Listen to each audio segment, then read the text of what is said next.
యెషయా గ్రంథము 53వ అధ్యాయం పేజ్ సంఖ్య 615 అందరం కలిపి చదువుకుందాము.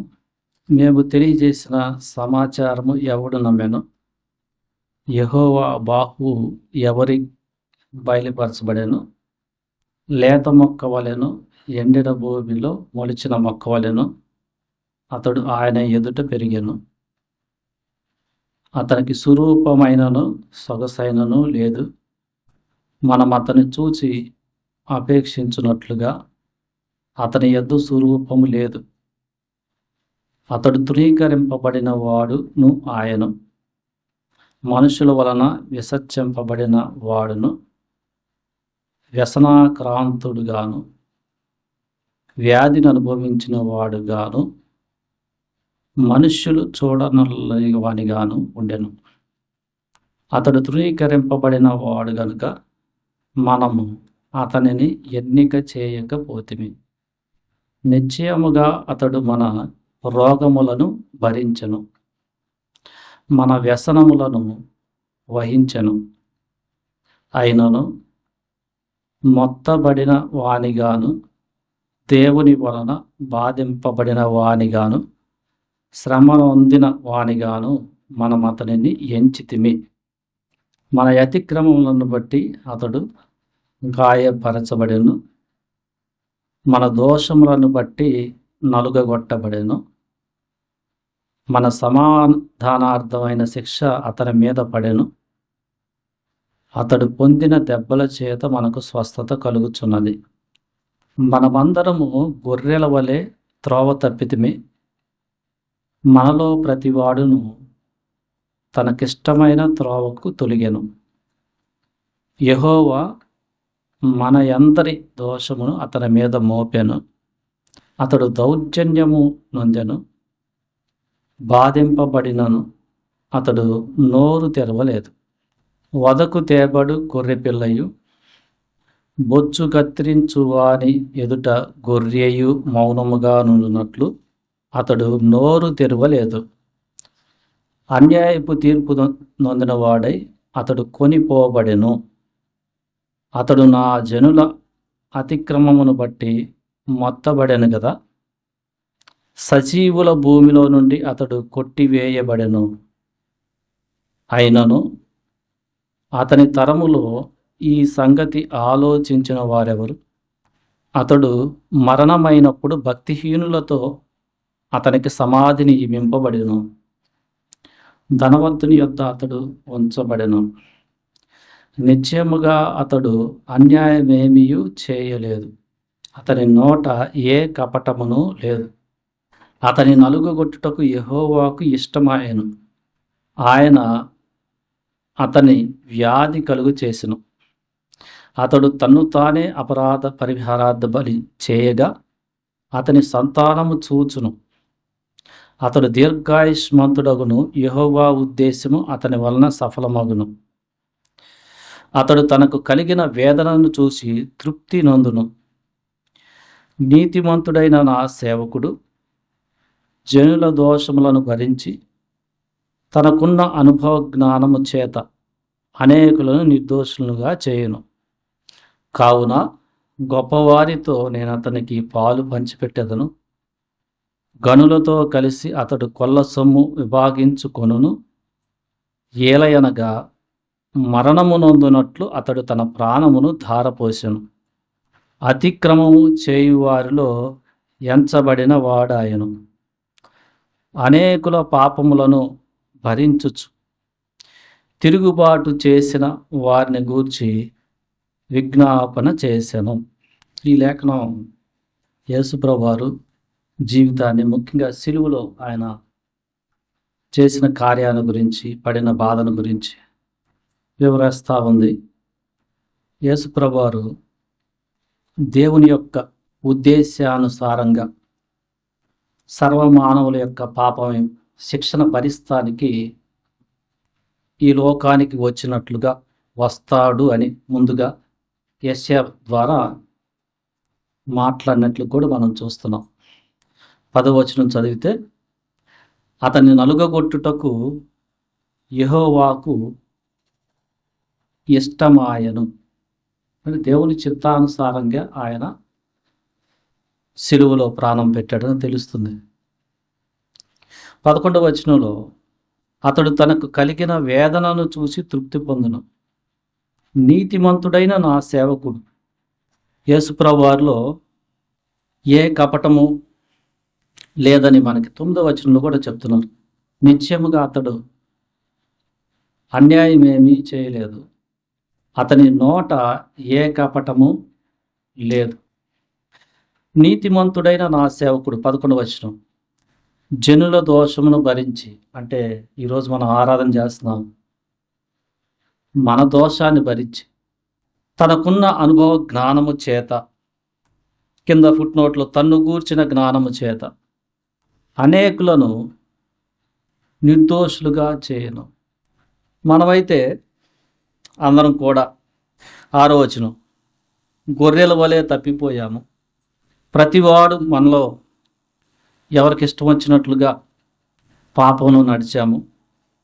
అయితే దేవుడు యెహోవా మన అందరి దోషమును అతని మీద మోపెను.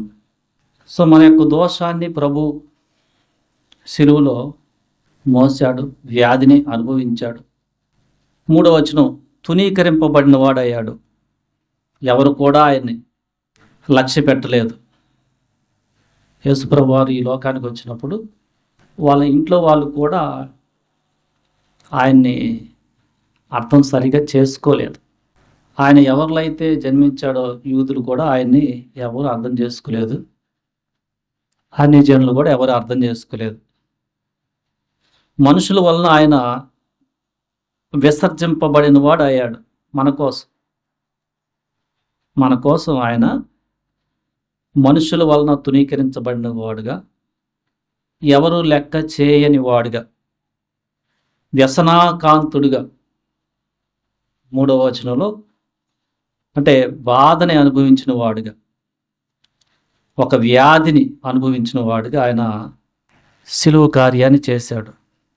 మనుషులు చూడనెళ్ళని వానిగా సిలువ మీద ఆయన ఉన్నప్పుడు ఎవరు కూడా ఆయన్ని చూసి, మనం 2వ వచనం చదువుతున్నాం, అతనికి స్వరూపమైన సొగసైన లేదు, మనం అతన్ని చూసి అపేక్షించినట్లుగా అతని యందు స్వరూపం లేదు. ఆయన రూపాన్ని అంటే సొగస్సును కూడా శరీరంలో కోల్పోయాడు ఆయన. అయితే ప్రతి ఒక్కరు కూడా ఆయన్ని లక్ష్య పెట్టలేదు.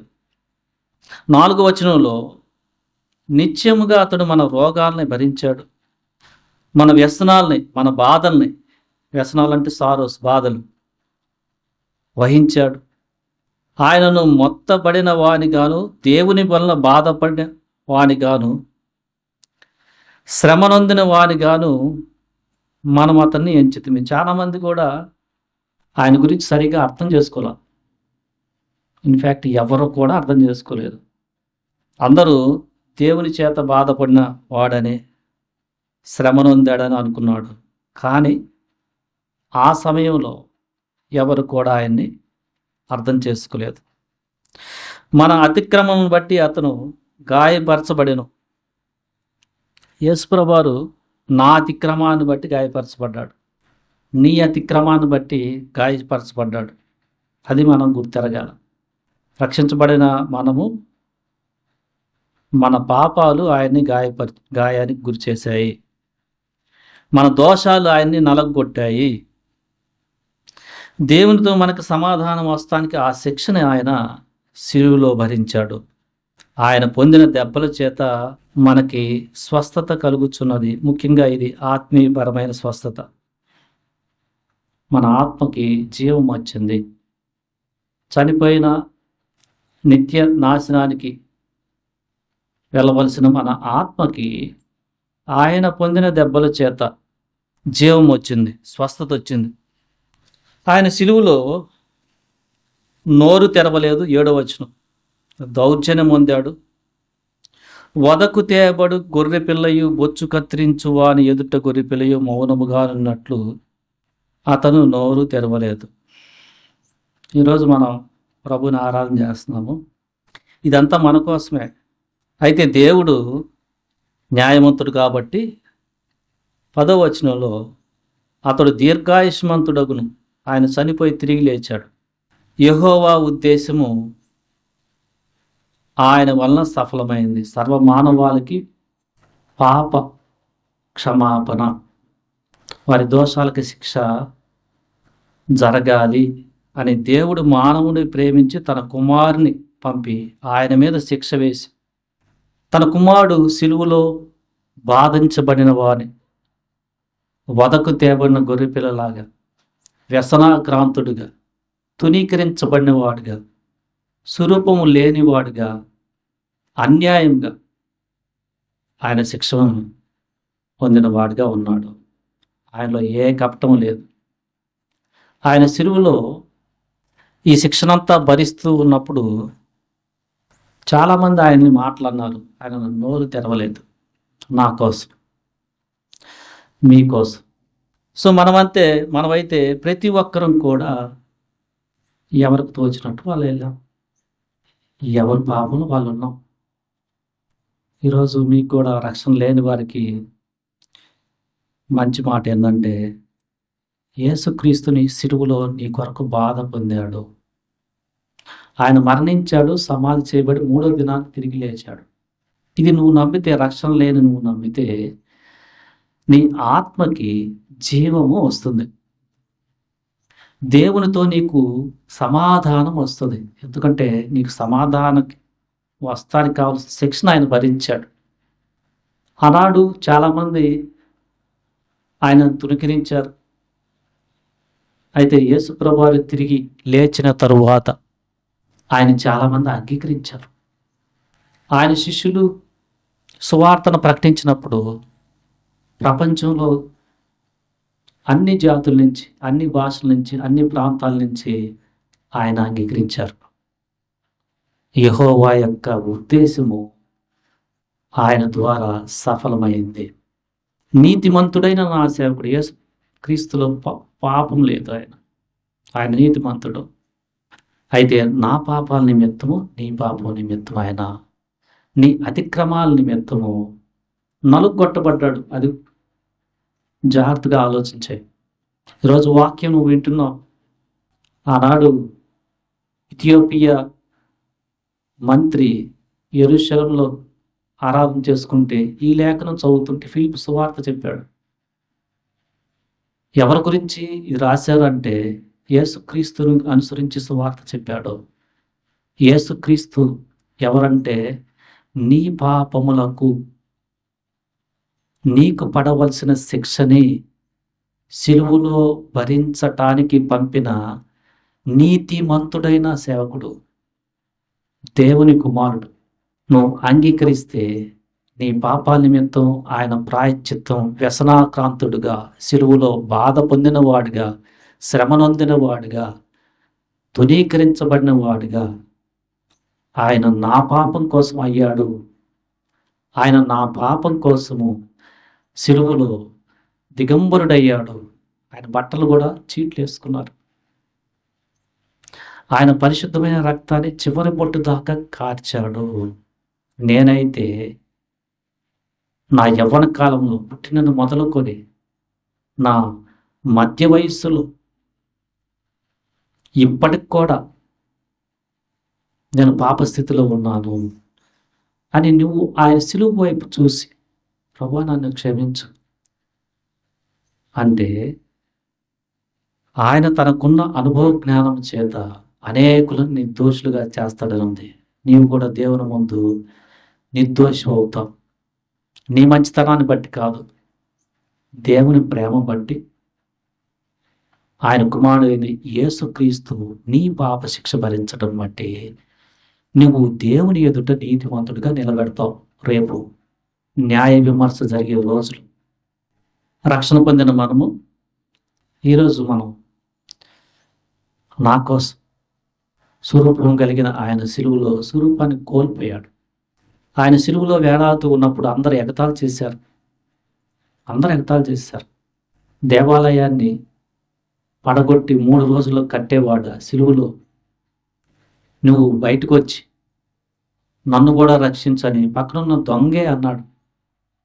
సో ఆయన దేవుడై ఉండి దేవదూతల యొక్క ఆరాధన పొందేవాడై ఉండి ఆ మహిమను విడిచి నా కోసం నీ కోసం సిలువలో తునీకరించబడిన వాడయ్యాడు.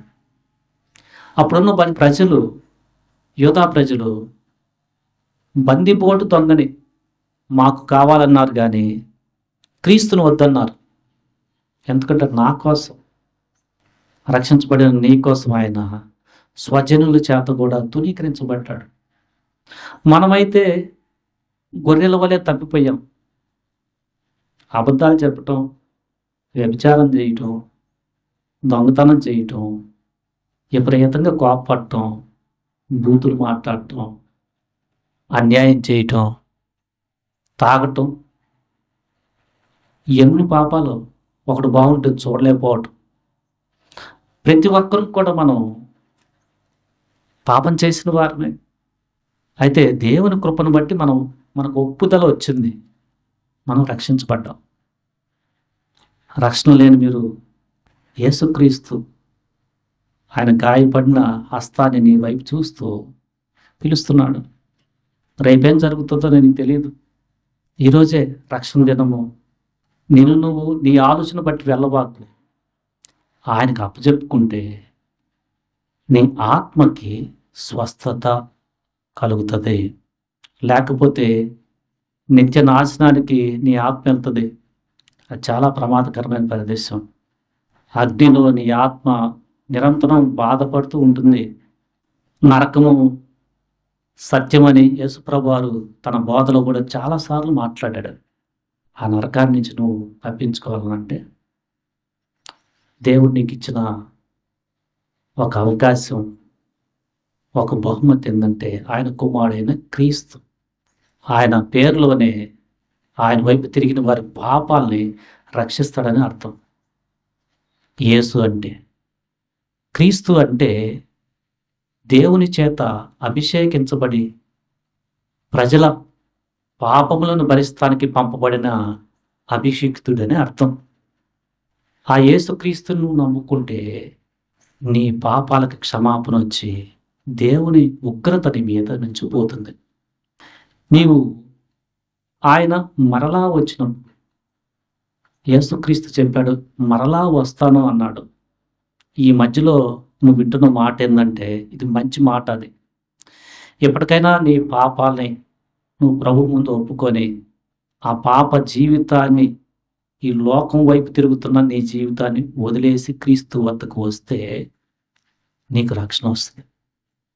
రక్షణ పొందిన మనము ఈరోజు ప్రభువు మన కోసం సిలువలో ఆయన పడిన ఆ బాధ నా కోసం, నీ కోసం.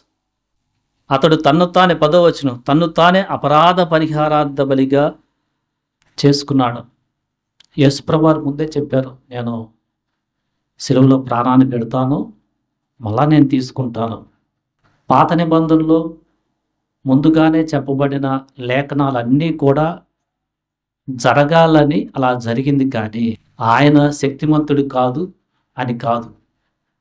ఆయన సర్వోన్నతుడు, మహాగణుడు, మహోన్నతుడు.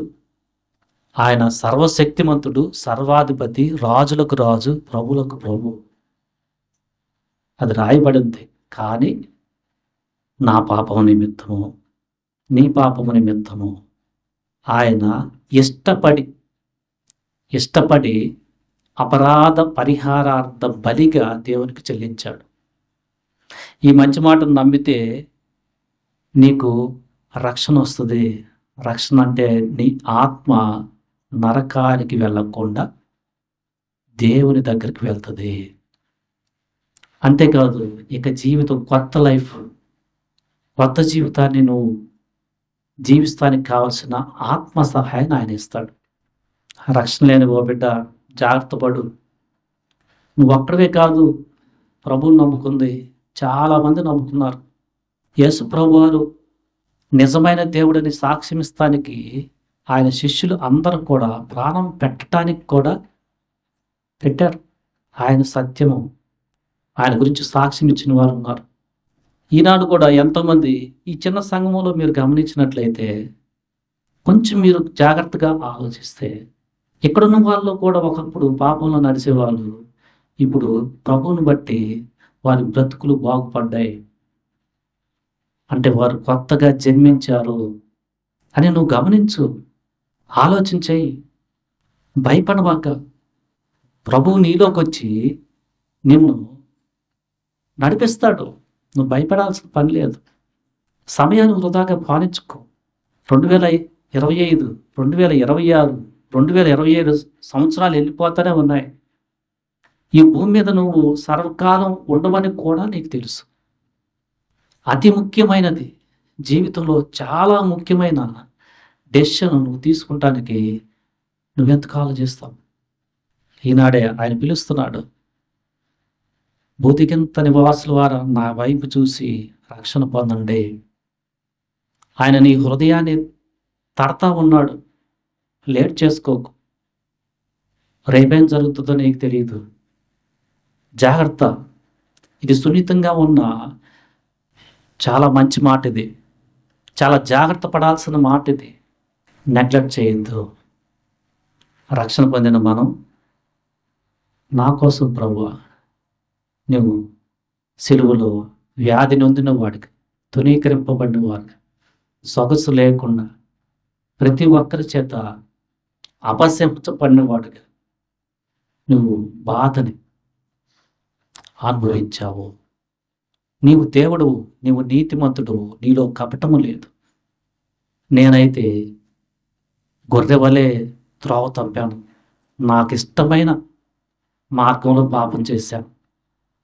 అయితే నువ్వు నన్ను త్రోసివేయక తండ్రి, నీ ప్రికుమారుని ద్వారా నన్ను నీ దగ్గరికి చేర్చుకోవాలని నీకు అభిష్టమైన ఇష్టమైంది అని మనం క్రీస్తుని, ఈరోజు యేసుప్రభు వారిని మనం ఆరాధన చేద్దాం. దేవుడి మాటలు దీవించును గాక. ఆమేన్.